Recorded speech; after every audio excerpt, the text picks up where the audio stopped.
తెలంగాణలో ప్రముఖ పుణ్యక్షేత్రమైన యాదగిరిగుట్ట శ్రీ లక్ష్మీ నరసింహస్వామి వార్షిక బ్రహ్మోత్సవాలకు సమయం ఆసన్నమైంది. రేపటి నుంచి ప్రారంభం కానున్న బ్రహ్మోత్సవాలు మార్చి 11 వరకు జరగనున్నాయి. బ్రహ్మోత్సవాల్లో భాగంగా మార్చి 7న ఎదుర్కోలు, 8న స్వామివారి తిరుకళ్యాణం, 9న దివ్య విమాన రథోత్సవం జరగనుంది. ఈ బ్రహ్మోత్సవాల్లో ఆధ్యాత్మికత ఉట్టిపడేలా ప్రముఖ కళాకారులతో సాంస్కృతిక కార్యక్రమాలు ఏర్పాటు చేసినట్లు ఆలయ ఈవో భాస్కర్ రావు తెలిపారు. ఇదే అంశంపై మరింత సమాచారం యాదగిరిగుట్ట ఈవో భాస్కర్ రావుతో మా ప్రతినిధి చంద్రశేఖర్ అందిస్తారు.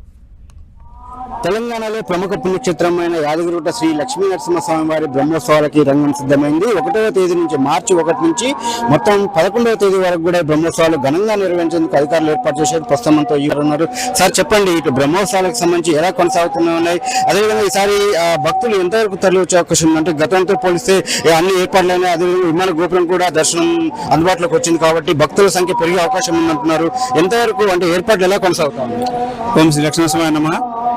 ఈ నెల కాదు, వచ్చే మార్చి 1 నుంచి 11వ తేదీ వరకు బ్రహ్మోత్సవాలు, స్వామివారి బ్రహ్మోత్సవాలు జరుగుతాయి, వార్షిక బ్రహ్మోత్సవాలు.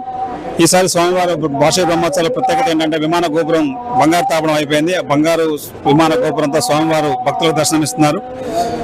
మేము ఈసారి 3 నెలలకు ముందు నుంచే ఈ కార్యక్రమానికి ఏర్పాట్లు స్టార్ట్ చేసాం. ఇంతకుముందు కేవలం కళ్యాణం ఒకటి, రథోత్సవం, ఈ 2 ఉత్సవాల్లోనే భక్తుల పార్టిసిపేషన్ ఎక్కువగా ఉండేది.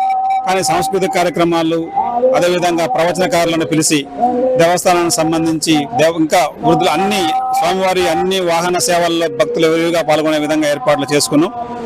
మనము లాస్ట్ టైం ఎగ్జామ్ సీజన్ తక్కువ మంది ఉండేవాళ్ళు. ఈసారి అటువంటిది లేకుండా దాదాపుగా ఇప్పటికే ప్రచారం స్టార్ట్ చేశాము. అన్ని పట్టణాల్లో హోర్డింగ్స్ పెట్టాము, ఆర్చ్ గేట్స్ పెట్టాము. అన్ని బస్ డిపోస్, అన్ని బస్సులలో కూడా పోస్టర్స్ ద్వారా ప్రచారం చేస్తున్నాం. మా ప్రచార రథ ఉంది, ప్రచార గ్రామాలకు వెళ్ళి గ్రామాల్లో కూడా ప్రచారం చేస్తుంది. మేము దాదాపుగా రోజుకి కనీసం 50,000 మంది రావాలనే ఉద్దేశంతో ప్రచారం చేస్తున్నాం. ప్రతిరోజు కూడా దేశంలో నెంబర్ 1గా ఉండే కళాకారులతోనే ఈ కార్యక్రమాలు నిర్వహించే విధంగా ప్లాన్ చేశాం. మార్చి 1, 2, 3న ప్రవచనకర్త పద్మశ్రీ డాక్టర్ గరికపాటి నరసింహరావు గారు మన దేవాలయానికి వచ్చేసి 3 రోజులు సాయంత్రం 6 గంటల నుంచి 9 గంటల వరకు ఎర్రాప్రగడ గారిచే రచించిన నృసింహ వైభవాన్ని తెలియపరుస్తారు. చూస్తే ఉష్ణోగ్రతలు రోజు రోజుకు పెరుగుతున్న పరిస్థితి, ఇప్పటికే చాలా హీట్ పెరుగుతుంది. సో భక్తులకు సంబంధించి ఇబ్బంది తలెత్తకుండా ఎలాంటి చర్యలు తీసుకుంటున్నారు? ఏర్పాట్లు ఏమైనా అదనంగా చేస్తున్నారు? మొత్తం టోటల్ మాడ వీధులు మొత్తం కూల్ సెమ్ వేసాం. అంటే ఆల్మోస్ట్ 5 to 6 degrees సెంటిగ్రేడ్ కింద కాలు కాలకుండా ఉంటుంది. దానిపైన ఇప్పుడు మీరు చూస్తున్నారు మ్యాట్స్ వేసాము. ఆ మ్యాట్స్ కూడా ఉంచుదాం. 11 తర్వాత ఆఫ్టర్ బ్రహ్మోత్సవాలు మేము ఇక కంటిన్యూస్గా వర్షాకాలం అయిపోయిన దాకా కూడా జర్మన్ హ్యాంగర్స్ టోటల్గా వేసేస్తాము. దాదాపు ఒక 25,000 ఎస్ఎఫ్టీ చేస్తాం ఈసారి. సో భక్తులు ప్రశాంతంగా కూర్చొని ఎంతసేపు అయినా కూర్చునే విధంగా ఆ 11వ తారీఖే స్టార్ట్ చేస్తాము. అయిపోగానే 12వ తారీఖు కల్లా జర్మన్ హ్యాంగర్స్ మొత్తం దేవస్థాన ఆవరణ మొత్తం వేయడం వల్ల భక్తులు ఎండ నుంచి తప్పించుకుంటారు, ప్రశాంతంగా దైవాన్ని దర్శించుకోవడానికి అవకాశం ఉంటుంది. మొత్తానికి మాత్రం బ్రహ్మోత్సవాలు వైభవంగా నిర్వహించేందుకు అధికారులు ఏర్పాటు చేయడం జరిగింది. గతం కంటే కూడా భక్తుల సంఖ్య పెరుగుతుందన్న ఒక అంచనాతోనే ఆ మేరకు ఏర్పాటు చేశామని చెప్పి దేవాలయ అధికారులు చెప్తా ఉన్నారు.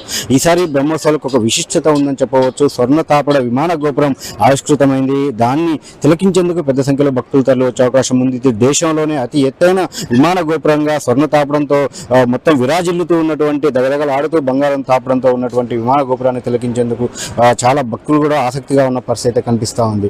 ఇది బ్రహ్మోత్సవాలకు సంబంధించి ఈవో వస్తున్నటువంటి సమాచారం.